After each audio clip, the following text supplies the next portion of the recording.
Muy bien, continuamos en el programa. Habíamos mostrado unos tweets del señor Pablo Secada. Hasta ahora estamos esperando que él nos confirme cuáles son las fuentes que señalan que, en efecto, el Ministerio de Economía y Finanzas y la Superintendencia tenían informes listos para que el presidente simplemente observe el proyecto de las AFPs presentado por el Congreso para el retiro de fondos. No tenemos respuesta aún, dicho sea de paso, hemos mostrado el comentario, pero no asumimos como cierto hasta que nos confirme la fuente de esos tweets. En fin, vamos a seguir esperando, pero mientras tanto vamos al otro tema. José Domingo Pérez, fiscal del caso Lavallato, ya está con nosotros para comentar la decisión que ha tomado el Poder Judicial en torno a la situación legal de la señora Keiko Fujimori. Bienvenido, fiscal. Muchísimas gracias por atender esta llamada. Muy buenas noches. Las gracias a usted. Al contrario, gracias a usted. Cuéntenos, por favor, cuál es el impacto que puede tener esta decisión judicial en las investigaciones del caso que usted dirige.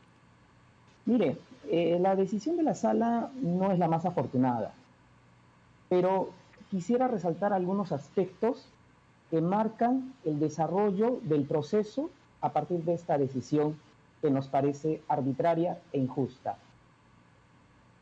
Y se lo voy a decir con precisión de páginas o folios, porque tengo entendido que luego de la entrevista que me está realizando usted va a ingresar la abogada defensora Juliana Loza y probablemente va a contradecir a aquello que pueda en este momento manifestarle.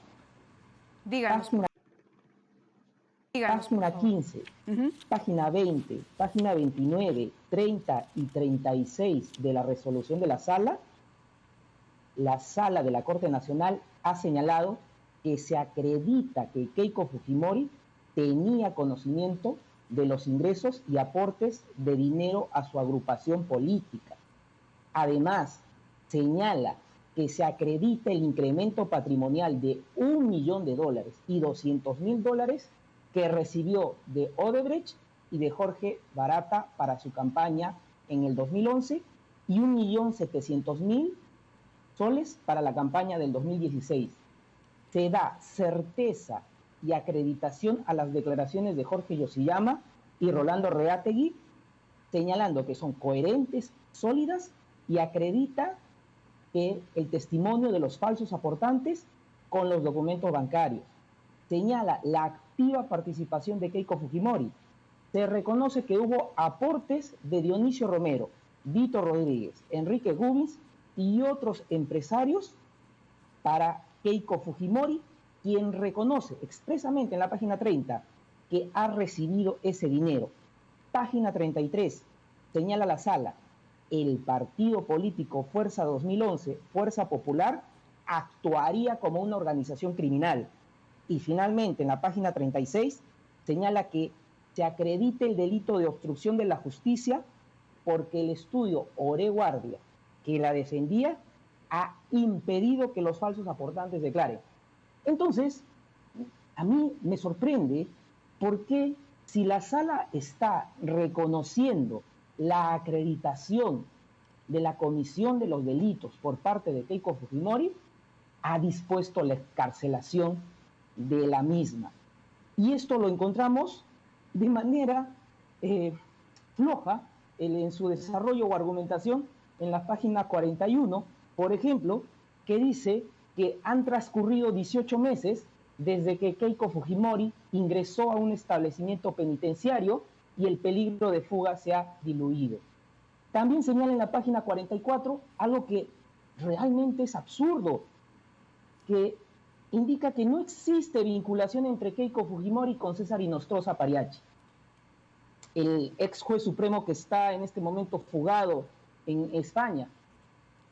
Ese es un comentario que le estoy alcanzando a usted. Por favor. La sala está desconociendo el blindaje que hubo de la agrupación de Keiko Fujimori, ha dicho fugado.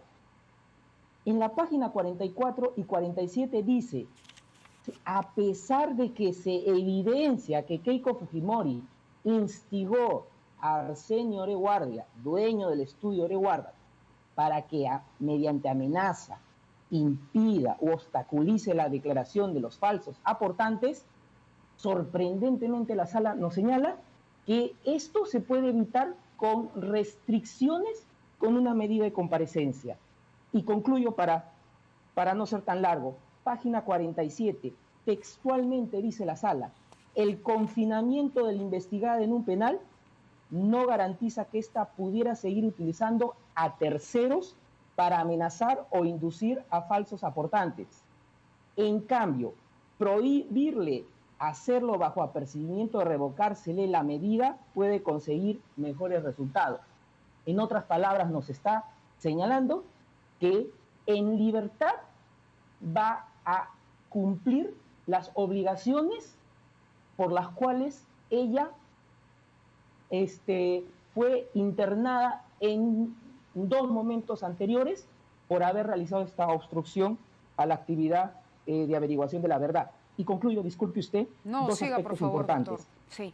Página 48 señala que el monto de una caución que debe pagar de 70.000 soles.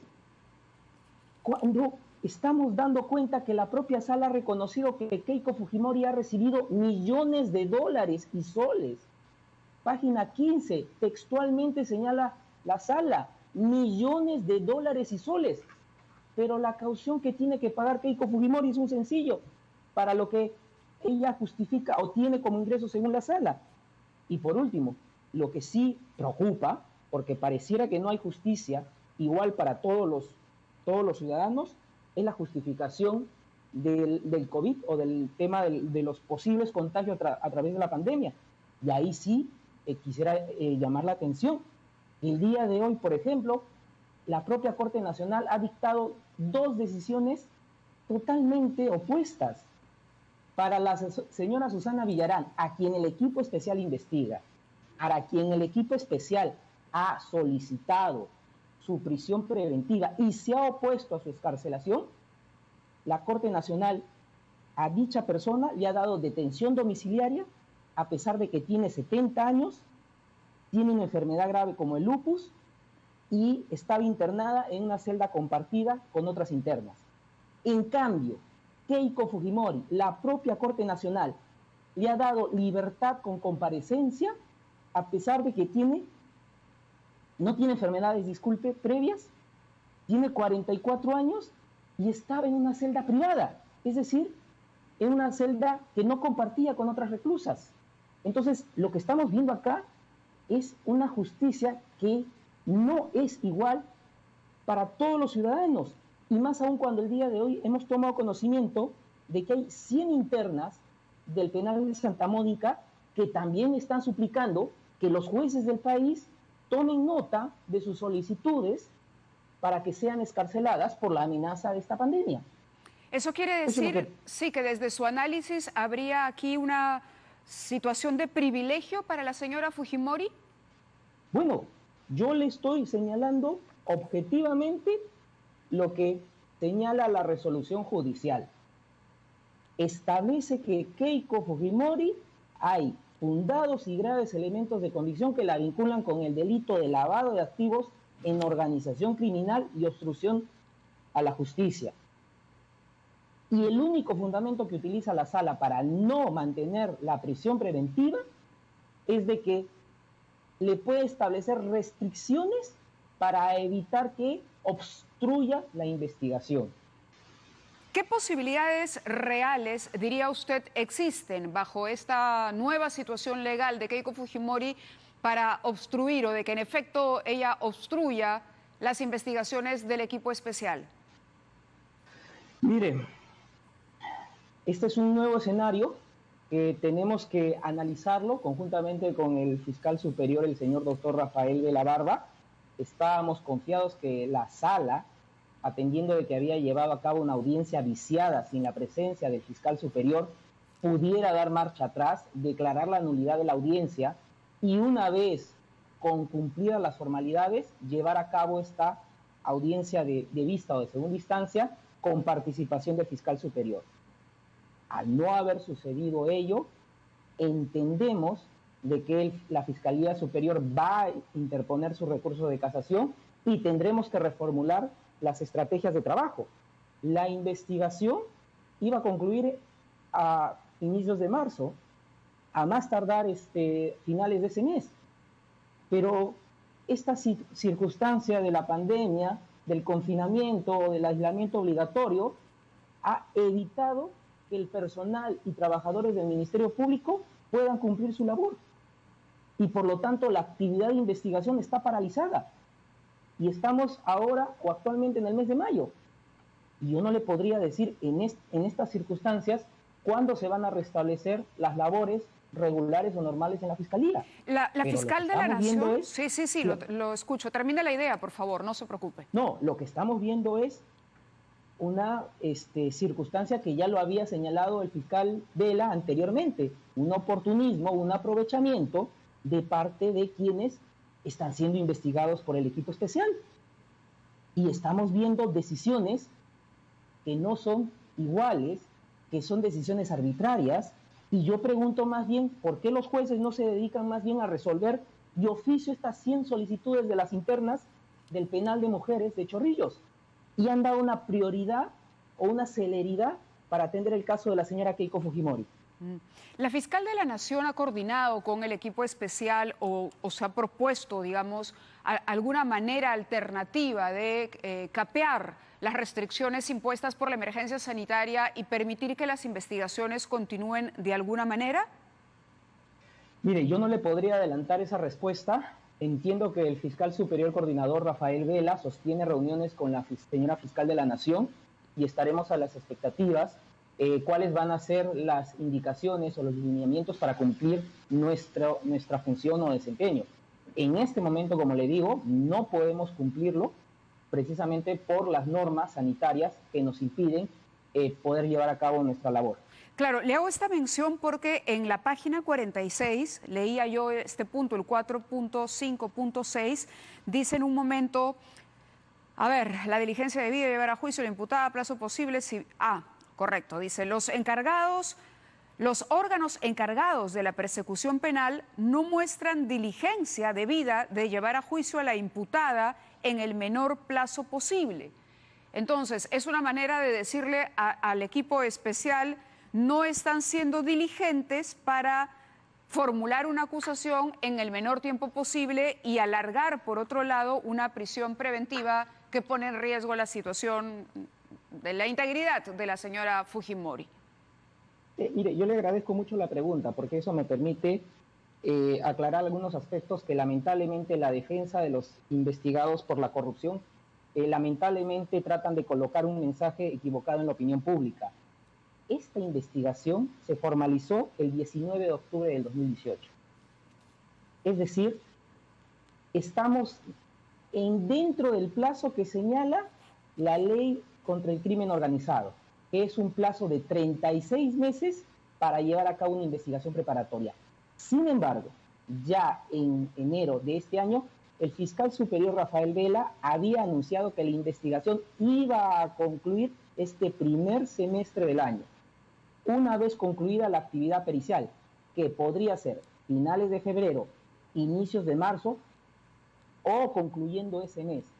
Lamentablemente ha sobrevenido esta situación de pandemia y estas medidas de confinamiento obligatorio que han impedido concluir el trabajo de investigación. Por lo tanto, a mí me parece bastante injusto que los señores jueces superiores hayan señalado en esta resolución judicial que la Fiscalía no ha podido llevar a Keiko Fujimori a un juzgamiento y no tome en cuenta de que es una investigación por crimen organizado contra 60 personas, contra las cuales me tengo que pronunciar.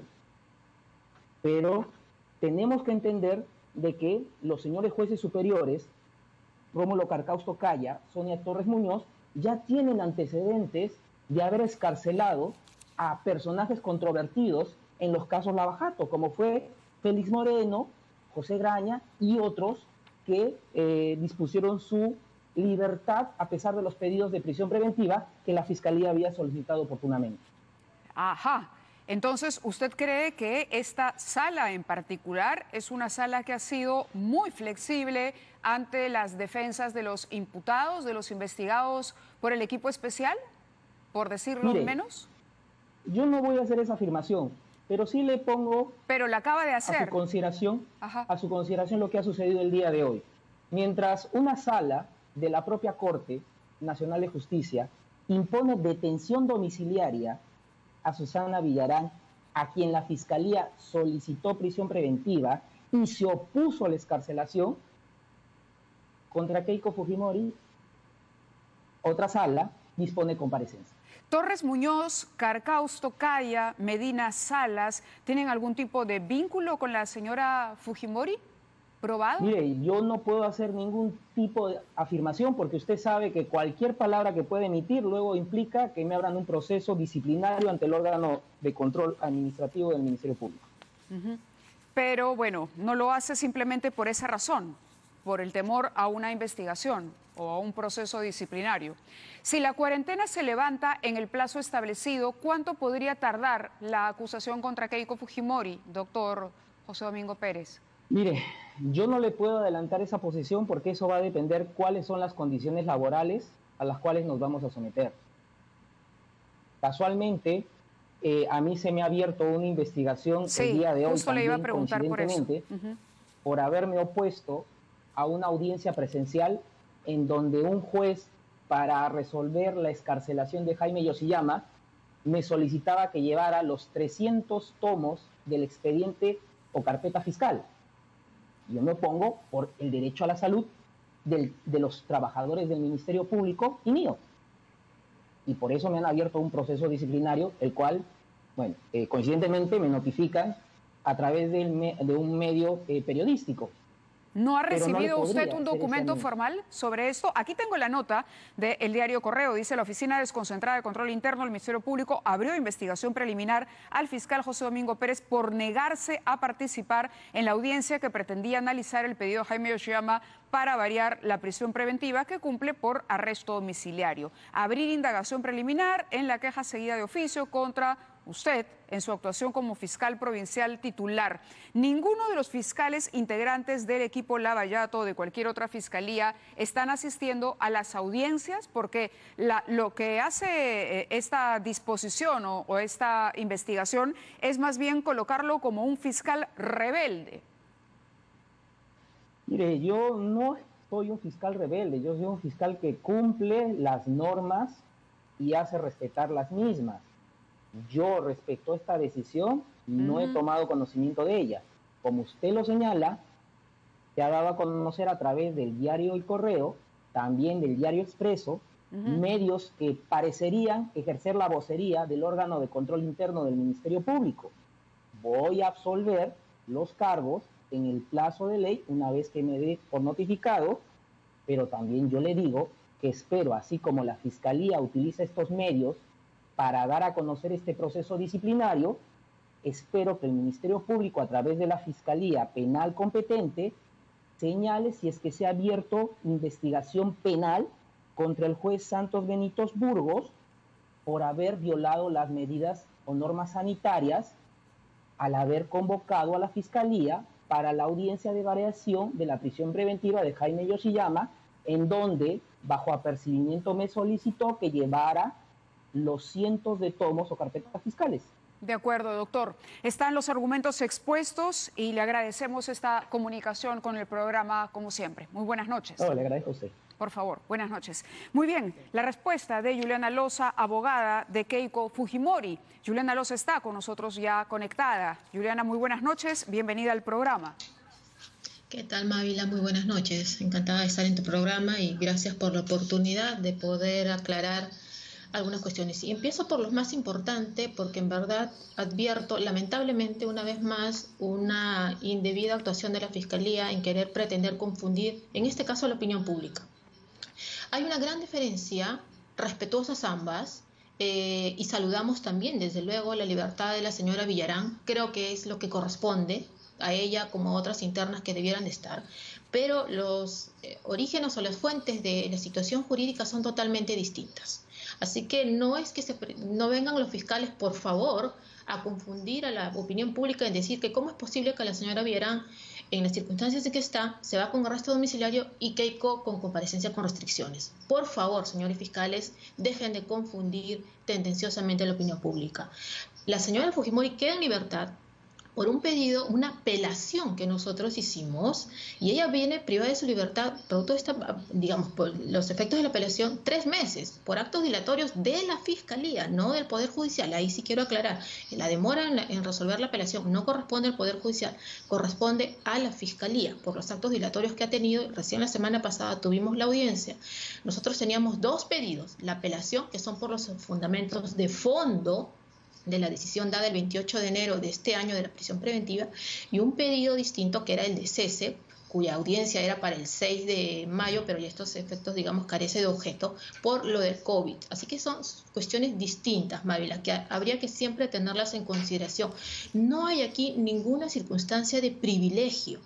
Por favor, descartamos totalmente eso. Las situaciones, acabo de explicarlas, son distintas. De otro lado, no es que en este caso se nos haya dado a nosotros una circunstancia o un favoritismo en que se vea nuestro caso prioritariamente. Por Dios, llevábamos más de 3 meses esperando la apelación. ¿Qué prioridad se puede ver en ese punto? 3 meses esperando.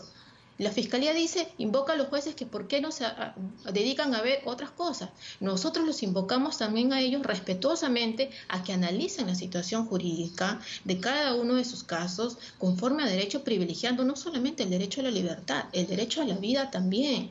Por favor, aquí hay varias circunstancias que hay que tener en consideración. Que la Fiscalía no se detenga en el primer presupuesto de la prisión preventiva. La resolución de la Sala es muy clara y contundente en señalar que aquí no existe peligro de fuga, no existe peligro de excepción, y que la medida era por demás, en este caso, totalmente desproporcional, no se ajustaba a derecho. Esas son las razones que han conllevado a que Keiko recupere su libertad nuevamente y esperemos prontamente que esté con su familia, con sus hijas, con Mar. Ahora, el fiscal hacía alusión también a algunos párrafos dentro de la resolución donde se reconoce, sin embargo, la hipótesis fiscal en el sentido de la recepción del dinero y de la organización criminal. Es decir, le da en parte razón a la Fiscalía. Lo que considera, sí, dice, revocable es la medida concreta de prisión preventiva, ¿no? Pero no la exime de los delitos imputados, o no considera que las sospechas de la Fiscalía sean infundadas. Es que hay que leer la resolución de manera completa, Mávila. La Sala llega, digamos, a determinados puntos, pero que considera que para estos efectos recién estamos dentro de un proceso, y de ser el caso, si es que hay acusación, eso se tendría que ver siempre y cuando haya una acusación y pasen los filtros correspondientes a las etapas procesales, y eso lo sabe la Fiscalía porque mínimamente debe conocer el Código Procesal Penal. Veremos si es que vamos o no a juicio. Por demás, así como él ha leído y numerado determinadas páginas, yo le leo la página 14. Dice, el colegiado advierte deficiencia en la formulación de enunciados fácticos en el requerimiento fiscal de prisión preventiva sobre la actividad criminal previa que produjo el objeto material del delito. Es decir, hay que leer la resolución completa. Hay varios párrafos y en muchos de ellos se establecen que los grados de sospechas se tienen que medir conforme al proceso y que todo, de ser el caso nuevamente, se verá, si es que se pasan todos los filtros procesales, en juicio, pero que no se detengan allí. Aquí son distintos y varios presupuestos procesales. La Sala en este caso ha valorado todos los presupuestos procesales, no solamente uno de ellos, todos, y ha sido muy categórico en señalar que en este caso, insisto, no hay peligro de fuga, no hay peligro de obstrucción y la medida no era proporcional. Yo escuché que tú le hiciste una muy buena pregunta respecto a los plazos y los tiempos. Mávila, sí, yo coincido con el fiscal en que la norma procesal establece un plazo de 36 meses, pero mi pregunta es, entonces, ¿por qué le prometió al juez, y el juez aceptó esa promesa, que fue motivo de la prisión de Keiko, que iba a acusarla en 2 meses, vale decir, a fines de marzo? Y eso no, que no se ponga como pretexto el COVID-19, que no se ponga como pretexto. ¿No es un pretexto válido, doctora Loza? No, de ninguna manera. Tan era imposible eso, y están las actas y las disposiciones fiscales que así lo demuestran y así lo evidencian, que ni siquiera para inicios de marzo había pericia contable. Recién se había dispuesto había muchas diligencias que estaban pendientes de realizarse. Era imposible, material y fácticamente, que se pueda acusar. Con pandemia o sin pandemia, la Fiscalía no tenía los elementos para acusar. De hecho, se quedaron pendientes varias declaraciones en Brasil. ¿Cómo así pudiera entonces, si es que no tenían esos plazos, la pericia recién se había ordenado, recién se había dispuesto, se acababa de ampliar el plazo para los peritos contables, para la pericia de fuerza popular, hacer una acusación?